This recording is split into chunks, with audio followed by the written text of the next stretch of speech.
સાસુ નણંદો અને 4 વહુઓ હંમેશા ઝઘડા અને કામચોરી કરતી. પછી નવી વહુએ જે કર્યું તે જાણવા જેવું છે. નવી વહુએ સાસુ વહુઓ અને નણંદો વચ્ચેના કજિયાને એવો ઉખાડી ફેંક્યો છે, આખું ગામ જોતું રહી ગયું. વાંચો સ્ટોરી. સ્ત્રીઓ માટે કલ્યાણના કેટલાક ઘરગથ્થુ પ્રયોગો. એક ઉપદેશપ્રદ દૃષ્ટાંત.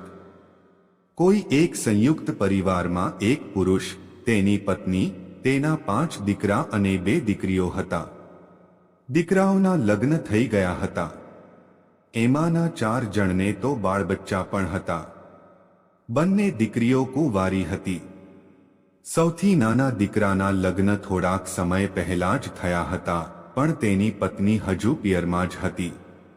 આ રીતે બંને દીકરીઓ સાથે ઘરમાં કુલ 7 સ્ત્રીઓ હતી. તેઓ ઈચ્છતી હોત તો બધી સાથે મળીને ઘરનું કામકાજ બહુ સારી રીતે કરી શકતી હોત, પરંતુ તેમનો પરસ્પર સુમેળ ન હતો. તેઓ એકબીજાની ઈર્ષ્યા કર્યા કરતી હતી અને ઘરના કામકાજમાં મન પરોવતી ન હતી. તેમાંની પ્રત્યેક સ્ત્રી એવું ઈચ્છતી હતી કે પોતાને ઓછામાં ઓછું કામ કરવું પડે અને વધુમાં વધુ આરામ મળે. ઘણીવાર તો તેમની વચ્ચે હુંસાતુસી થયા કરતી હતી. ઘરમાં અશાંતિ અને કંકાસનું સામ્રાજ્ય હતું. એવી હાલતમાં સૌથી નાના દીકરાની વહુ પણ પોતાના પિયરમાંથી અહીં આવી ગઈ. તે ઉત્તમ ખાનદાન ઘરની દીકરી હતી. તેને બાળપણથી ઘણું સારું શિક્ષણ મળ્યું હતું. અહીં આવીને તે આ અજંપા ભર્યા વાતાવરણથી ગભરાઈ જ ગઈ. પોતાની સાસુ અને જેઠાણીઓને એકબીજી સાથે લડતી ઝઘડતી જોઈને તે એક દિવસે રડી પડી અને ખૂબ દુઃખી થઈને મનોમન ભગવાનને પ્રાર્થના કરવા લાગી, હે પ્રભુ, શું આ બધું જોવા સાંભળવા માટે તમે મને આ ઘરમાં મોકલી છે? અહીં તો હું એક દિવસ પણ રહી શકીશ નહીં.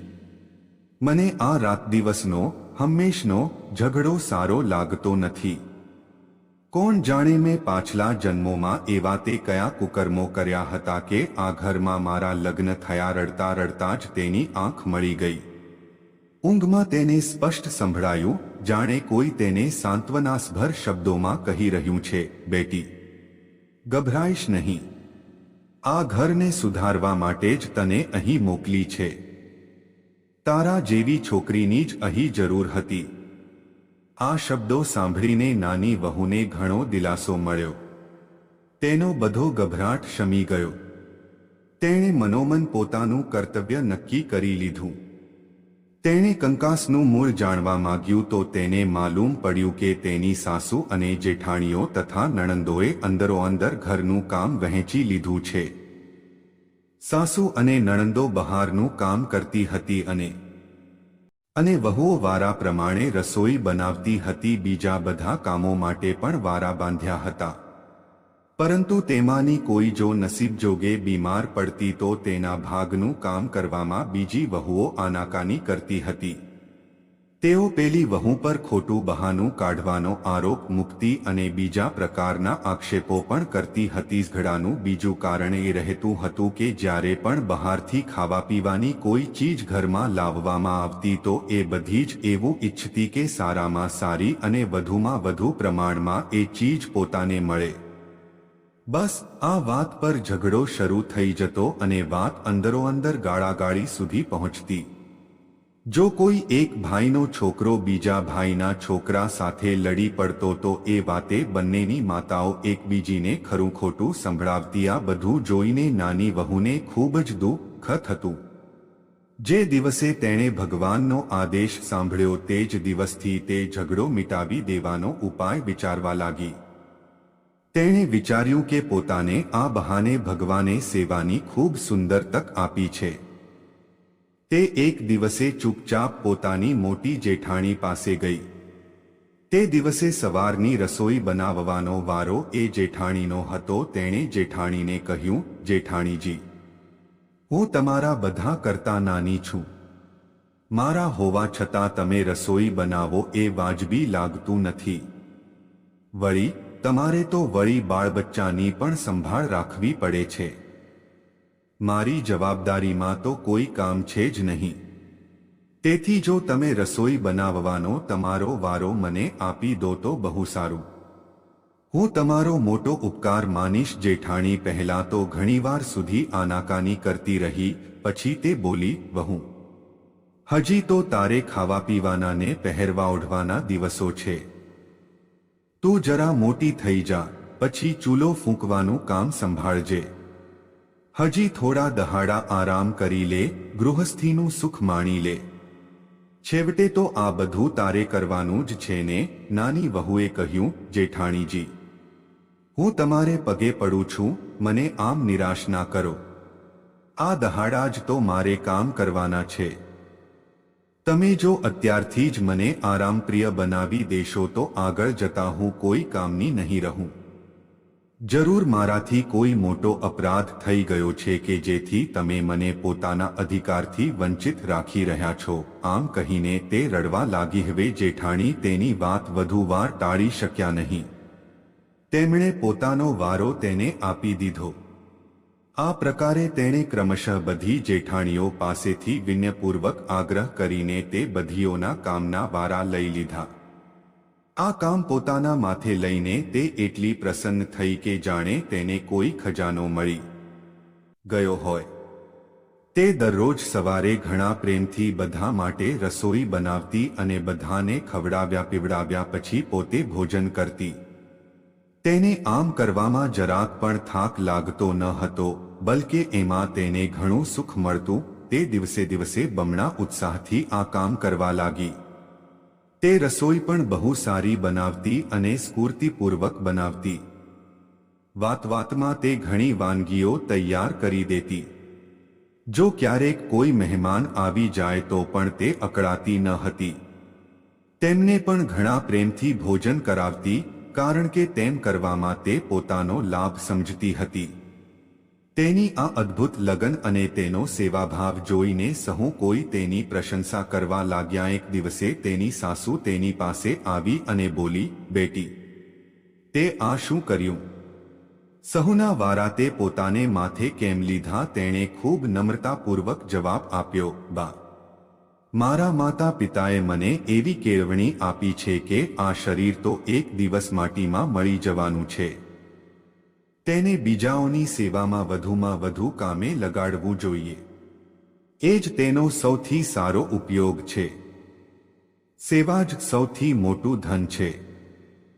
તેથી તમને પણ મારી એ જ પ્રાર્થના છે કે તમે મને આ કામ માટે બરાબર પ્રોત્સાહન આપતા રહો. તેનો આ જવાબ સાંભળીને સાસુ દંગ રહી ગઈ.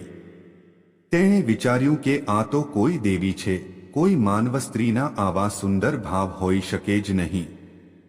બીજે દિવસે સસરાજી વહુઓને આપવા માટે ઘણી બધી સાડીઓ લાવ્યા. તેમણે દરેક વહુને આખા વરસ માટે 12 સાડીઓ આપી. નાની વહુ પોતાના ભાગની સાડીઓમાંથી 2 સાડીઓ લઈને પોતાની સૌથી મોટી જેઠાણી પાસે ગઈ અને વિનયપૂર્વક બોલી, જેઠાણીજી, અહીં આવી ત્યારે પિતાજીએ મને ઘણી સાડીઓ આપી હતી. તે સાડીઓથી મારું કામ સારી રીતે ચાલી શકે તેમ છે. તમે મારા ઉપર દયા કરીને આ 2 સાડીઓ તમારા માટે રાખી લો. એમ કરશો તો મને ઘણો આનંદ થશે અને હું તમારો ઘણો ઉપકાર માનીશ. જેઠાણીએ ઘણી આનાકાની કરી, પરંતુ તેનો અત્યંત આગ્રહ જોઈને તેણે તેની વાત સ્વીકારી લીધી. આ રીતે આગ્રહ કરીને તેણે પોતાની બીજી જેઠાણીઓને 2 સાડીઓ, પોતાની સાસુને પણ 2 સાડીઓ અને પોતાની નણંદોને 1 સાડી આપી દીધી. તેના ઉદારતા સભર વ્યવહારનો પણ બધાના મન પર ઘેરો પ્રભાવ પડ્યો. સાસુએ પૂછ્યું ત્યારે તેણે કહ્યું, બા, હું આ કામમાં પણ તમારી મદદ અને પ્રોત્સાહન ઈચ્છું છું. શરીરની જેમ જ આ વસ્ત્ર વગેરે પણ ક્ષણભંગુર છે. તેમનો સંગ્રહ આત્મકલ્યાણમાં બાધક છે. જીવતે જીવ મોહ, આસક્તિ વગેરેને કારણે એ બધી ચીજોમાં ફસાવાનું બને છે અને મરતી વેળાએ પણ તેમનામાં જીવ ભરાઈ રહે તો પ્રેત આદિયોનીઓમાં ભટકવું પડે છે. એ ચીજોનો સર્વોત્તમ ઉપયોગ તેમને સેવાના કામમાં લગાવવી એ જ છે. અન્યથા તો એક દિવસે તે એમ જ નષ્ટ થઈ જવાની હે. સાસુ તેનો આ જવાબ સાંભળીને ખૂબ ખુશ થઈ અને તેના ભારોભાર વખાણ કરવા લાગી. આ તરફ ઘરમાં પૈસો પણ વધ્યો. સસરાજીએ તૈયાર કરાવીને દરેક વહુને દાગીના આપ્યા. નાની વહુએ પોતાના ભાગના દાગીના પોતાની ચારે જેઠાણીઓ અને નણંદોમાં વહેંચી દીધા અને પોતાને માટે એક પણ દાગીનો રાખ્યો નહીં. પૂછ્યું તો તેણે એ જ કહ્યું કે મારા પિતાજીએ આપેલા ઘણા બધા દાગીના મારી પાસે છે, મારે માટે એટલા જ પૂરતા છે. આ રીતે તેણે પોતાના ભલાઈ ભર્યા વર્તનથી તથા પોતાની ઉદારતાથી બધાના હૃદયમાં સ્થાન મેળવી લીધું. બધા જ તેનાથી અત્યંત સંતુષ્ટ હતાએ પછી એક દિવસે મોકો જોઈને તેણે પોતાની મોટી જેઠાણી પાસેથી સાંજની રસોઈ બનાવવાની પણ અનુજ્ઞા માગી. તેણે કહ્યું, મારા હોવા છતાં તમારે રસોઈ બનાવવાની તકલીફ ઉઠાવવી પડે એ મારે માટે ઘણી શર્મની વાત છે. તે જ્યારે આમ કહી રહી હતી ત્યારે જ તેની સાસુ ત્યાં આવી પહોંચી. તે ઘણી ઉત્સુકતાથી પોતાની મોટી વહુને પૂછવા લાગી, આ નાની વહુ કઈ વાત માટે આગ્રહ કરી રહી છે. જ્યારે તેણે જાણ્યું કે નાની વહુ સાંજની રસોઈનું કામ પણ પોતાને માથે લેવા ઈચ્છે છે ત્યારે તે હસીને બોલી, તમે પોતાની આ નાની દેરાણીથી સાવધાન રહેજો. આ નાની વહુ તમારા બધા પાસેથી વાસ્તવિક લાભની વસ્તુ લૂંટી લેવા માગે છે. મોટી વહુ સાસુના કહેવાનો અર્થ સમજી નહીં અને બોલી, સાસુજી, તમે આ શું કહી રહ્યા છો? તમારી આ નાની વહુ તો ઘણી જ ભલી છે, બધી રીતે પ્રશંસાને પાત્ર છે. તેના વિશે તમે આવી વાત કેમ કરો હો? સાસુએ કહ્યું, તું સમજી નથી. આ વહુ આપણા બધાની સેવા કરીને આપણને કપડાં ઘરેણાં તથા શારીરિક આરામ વગેરે જેવી તુચ્છ વસ્તુઓ આપીને તેના બદલામાં તપ વગેરેની આપણી આધ્યાત્મિક કમાણી કે જે આત્મોદ્ધાર માટે સહાયક છે તેને પડાવી લે છે. એનાથી મોટી ઠગાઈ બીજી કઈ હોય? તેણે મને એક દિવસે જણાવ્યું હતું કે બીજાઓની સેવા કરવાથી અંતઃકરણ શુદ્ધ બનીને આત્મકલ્યાણ માટે સમર્થ બને છે. તેણે એવું પણ કહ્યું હતું કે શુદ્ધ ભાવથી રસોઈકામ રૂપી ઘરના લોકોની સેવા કરવાથી એક જ વર્ષમાં કલ્યાણ થઈ જાય. એટલા માટે વહુ સાંજની રસોઈનું કામ તો હું જ મારે માથે લઈશ. મારે પણ આત્માનું કલ્યાણ તો કરવું છે. હું જ એનાથી વંચિત કેમ રહું? સાસુની આ વાત સાંભળીને બધીની આંખો ખુલી ગઈ. પછી તો બધી પોતપોતાના કલ્યાણની ચિંતામાં પડી. પહેલા તો તે બધી જ કામ કરવામાં કામચોરી કરતી હતી અને એક વેળાની રસોઈ કામની જવાબદારી નાની વહુ પોતાને માથે લઈ લેતી તો તેઓ એક પ્રકારના સુખનો અને સુવિધાનો અનુભવ કરતી હતી. તેનાથી વિપરીત હવે તે બધી વહુઓએ સવારની રસોઈ બનાવવાનો પોતપોતાનો વારો નાની વહુ પાસેથી પાછો લઈ લીધો. જ્યાં થોડા દિવસો પહેલા કામને લીધે ઘરમાં ઝઘડો થતો હતો ત્યાં હવે તે બધી જ ભારે ઉત્સાહથી તેમ જ મન લગાવીને પોતપોતાના ભાગના કામ કરવા લાગી. નાની વહુએ કરેલો ઉપાય લેખે લાગ્યો. જ્યારે નાની વહુએ જોયું કે આ લોકોમાંથી કોઈ પણ હવે રસોઈનું કામ મને સોંપશે નહીં ત્યારે તેણે સેવાની બીજી રીત વિચારી. તેણે વિચાર કર્યો કે ઘરમાં રોજ 8-10 શેર આટાનો વપરાશ છે અને તે બધો જ બજારમાંથી ખરીદાય છે. એનાથી તો એ સારું છે કે હું વહેલી સવારે ઉઠીને જાતે જ ઘઉં દળું. એમાં ઘણા ફાયદા છે. બજારમાંથી જે આટો લવાય છે તે મોટે ભાગે સડેલા ઘઉંનો હોય છે, તેમાં માટી ભળેલી હોય છે. વળી મશીનની ઘંટીમાં જે આટો દળાય છે તેમાં અનાજનો કસ માર્યો જાય છે. તેવો આટો તંદુરસ્તી માટે હાનિકારક હોય. હે મારી જેઠાણીઓએ રસોઈનું કામ મારી પાસેથી પાછું લઈ લીધું તો હવે મારે આત્મકલ્યાણ માટે આ કામ કરવું જોઈએ. તરત જ તેણે આ વિચારો પોતાના પતિ સમક્ષ રજૂ કર્યો. બજારમાંથી આટો ખરીદવાનું બંધ કરી દેવાયું. નાની વહુએ દિવસે ઘઉં સાફ કરી રાખ્યા અને બીજા દિવસે સવારે જ હાથ-મોં ધોઈને ઘઉં દળવાના કામે લાગી ગઈ. શરીર તંદુરસ્ત અને સશક્ત હતું અને મનમાં ઉત્સાહ ભરેલો હતો. જોતજોતામાં તેણે 8 શેર ઘઉં દળી નાખ્યા. સાસુને જ્યારે આ વાતની જાણ થઈ ત્યારે તે દોડતી નાની વહુ પાસે આવી અને બોલી, વહુ, આ આત્મકલ્યાણની કોઈ નવી રીત શોધી કાઢી કે શું? વહુએ ગળગળા અવાજમાં કહ્યું, બા, જેઠાણીઓએ રસોઈ બનાવવાનું કામ તો મારી પાસેથી પાછું લઈ લીધું, તેથી મારે આત્મકલ્યાણ માટે આ નવો રસ્તો ખોળવો પડ્યો. આ કામમાં શારીરિક મહેનત વધુ છે, તેથી આધ્યાત્મિક લાભ માટે રસોઈનું કામ કરવાથી જ્યાં આત્માનું કલ્યાણ થવામાં પૂરું 1 વર્ષ થાત, ત્યાં આટો દળવાના કામથી તે કામ 6 જ મહિનામાં થઈ જશે. વળી આમાં બેવડો લાભ છે. આત્માનું કલ્યાણ તો થાય છે જ, પણ સાથોસાથ શારીરિક વ્યાયામ પણ થાય છે, જેનાથી શરીરમાં સ્ફૂર્તિ અને શક્તિ આવે છે તથા શરીર નિરોગી રહે છે. આ કામથી ગર્ભવતી સ્ત્રીઓની પ્રસૂતિ પણ સમયસર અને સુખપૂર્વક થાય છે. ઘરનાઓને શુદ્ધ આટો મળે છે, જેનાથી તેમની તંદુરસ્તી અને તેમના મન ઉપર સારો પ્રભાવ પડે છે. આ બધા કારણોથી આ કામ મારા માટે અત્યંત કલ્યાણકારક છે. મને આશા છે કે તમે મારા આ કામમાં મને સહાય કરશો. હવે તો સાસુ પોતાની નાની વહુને ગુરુ સમાન માનવા લાગી. પોતાને તેની પ્રત્યેક વાત સારગર્ભિત હોવાની પ્રતીતિ થવા લાગી. તે તેના પ્રત્યેક કાર્યને ગૌરવની દૃષ્ટિએ જોવા લાગી અને પોતે પણ તેનું અનુકરણ કરવાની કોશિશ કરવા લાગી. જ્યાં નાની વહુએ પહેલા દિવસે સવારે 6 વાગ્યે આટો દળવાનું કામ શરૂ કર્યું હતું, ત્યાં સાસુ બીજા દિવસે 5 વાગ્યે જ તે કામમાં જોતરાઈ ગઈ. તેની દેખાદેખીથી ત્રીજા દિવસે તેની બીજી વહુઓએ 4 વાગ્યે જ તે કામ શરૂ કરી દીધું. હવે તે બધીઓમાં કામ કરવાની જાણે હરીફાઈ જ થવા લાગી. બધી જ એવું ઈચ્છતી હતી કે વધુમાં વધુ કામ કરવાનું મને જ મળે, કારણ કે બધાને તેમાં આત્મકલ્યાણ દેખાતું હતું. નાની વહુનો આ બીજો વિજય હતો. હવે નાની વહુએ ઓરડા સાફ કરવાનું અને કૂવામાંથી પાણી ખેંચી લાવવાનું કામ પોતાને માથે લઈ લીધું. સવારે નોકર કચરો વાળવા અને પાણી ભરવા આવતા તે પહેલા જ તે બધું કામ તે પોતે કરી લેતી. સાસુએ તેને પાછું પૂછ્યું, બેટી, આ કામ કરવાનો તારો શો આશય છે? નાની વહુએ ઘણી મીઠી વાણીમાં કહ્યું, બા, તમને આ બધી વાતોનું રહસ્ય જણાવી દેવાથી તો મારે સેવાથી વંચિત થવું પડે છે. તેથી હવે હું આનું રહસ્ય તમને જણાવવા ઈચ્છતી નથી.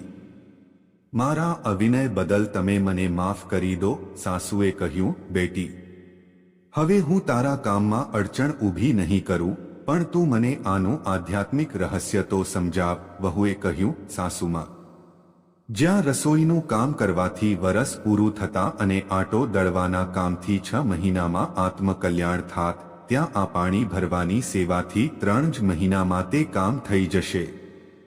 કારણ કે આ કામ પેલા બધા કામ કરતા વધારે અઘરું છે અને એમાં જીવનું પણ જોખમ હેઠી. તો શું?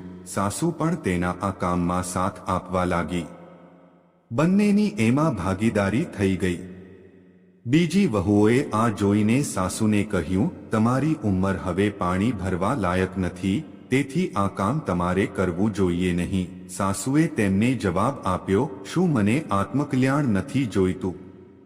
હું વૃદ્ધ છું, તેથી તો મારે જલ્દીમાં જલ્દી આત્મકલ્યાણ કરી લેવું જોઈએ. પછી તો શું? બીજી વહુઓ પણ આ કામમાં સામેલ થઈ ગઈ.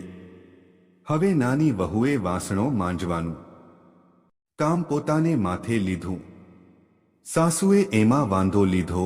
તે બોલી, આનાથી તારા કપડાં ખરાબ થશે અને ઘરેણાં ઘસાઈ જશે. આ રીતે જ્યાં તું મહિને નોકરની મજૂરીના 5 રૂપિયા બચાવીશ, ત્યાં તેના બદલામાં તને 10 રૂપિયાનું નુકસાન થશે. સાંભળીને વહુએ કહ્યું, માન્યું કે આમ કરવાથી આર્થિક લાભની તુલનામાં નુકસાન જ વધારે થશે, પરંતુ આ કામથી મારા કપડાં ભલે મેલા થાય, મારું અંતઃકરણ તો આનાથી ઘણું જલ્દી શુદ્ધ થશે. વાત એ છે કે જે કામ જેટલું અઘરું અને દુન્યવી દૃષ્ટિએ જેટલું નીચ હોય છે, તે આધ્યાત્મિક દૃષ્ટિએ તેટલું જ ઊંચું અને કલ્યાણકારી હોય. હે વાસણ માંજવાથી મને વિશ્વાસ છે કે 2 જ મહિનામાં મારું કલ્યાણ થઈ જશે. અને જો ક્યારેક ભગવાન એવા સંજોગ મેળવી આપે કે જ્યારે કોઈ રોગીના ઝાડો પેશાબ ઉપાડવા પડે, ત્યારે તો 1 જ મહિનામાં કલ્યાણ થવું નિશ્ચિત બને.